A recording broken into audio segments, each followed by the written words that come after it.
You heard a little noise beside your house and you couldn't sleep again because you felt they started coming to you. How come you become a slave to fear?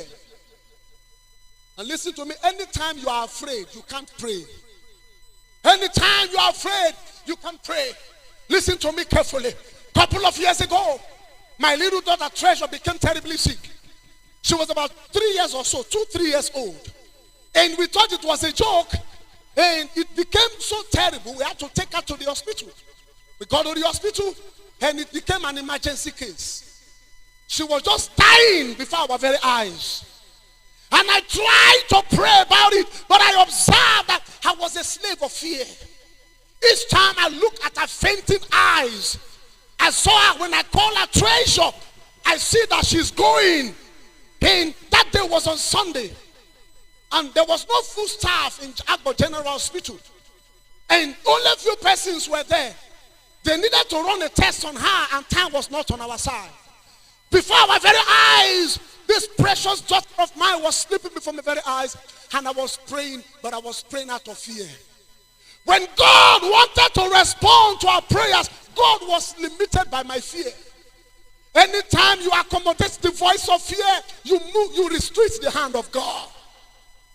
Anytime you allow fear to capture your heart, you restrict the heart of God from reaching you. And I was captured in fear while I was praying. The man that went to that had the lab center, saw the fear on our eyes. And the man looked at me and said, brother, this doesn't work. Sir, you can't be praying as you are praying now, and I could see fear on your face. He said, God doesn't move that way. I didn't tell him I'm a pastor. But at that time, listen, there is no superhuman. Abraham was almost captured by fear. So hear me, that you are afraid today doesn't mean you are evil, or doesn't mean you don't know what you are doing. It's all that you need to come out of that fear. To remain fearful is what makes you a slave. To be attacked by fear and you come out is what makes you powerful. Are you listening to me? He said the righteous falleth 7 times, he rises up again. When this young man looked at me and said, sir, you can't be praying and I'm looking at fear on your face. And I changed my attitude. Number one, why was I afraid? I was scared because I was looking at the situation. I was afraid because I could look at her eyes.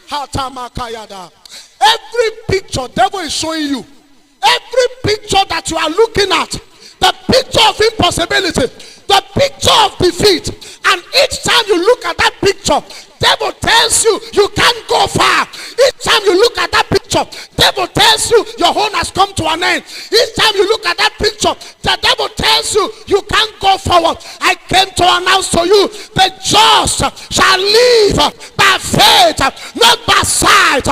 When you turn your eyes away from what is making you to be afraid and you look up to Jesus, the author and the finisher of your faith, I came to announce to you, in the midst of your fear, heaven will intervene. Heaven will intervene. Heaven will intervene. Heaven will intervene. Heaven will intervene. Whatever makes you fearful, turn your eyes away from that object. Turn your eyes away and begin to turn to Jesus. That was what I did. I turned my eyes away from Treasure and I began to look at Jesus, and Treasure is alive today.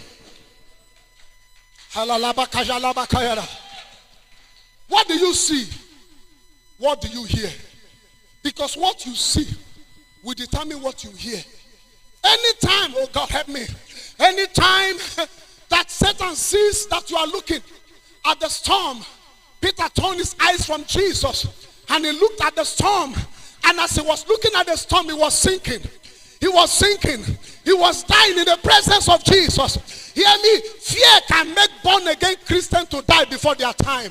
In the presence of Jesus, Peter was dying. It not that he quickly turned his eyes away from the storm and he turned to Jesus and he said, Master, help me. And the righteous Son of God stretched forth his hand and held Peter and pulled him out of the storm. As you turn to Jesus today in faith, somebody, God is pulling you out of sinking. I said, God is pulling you out of sinking. Where they thought you will sink, you will not sink.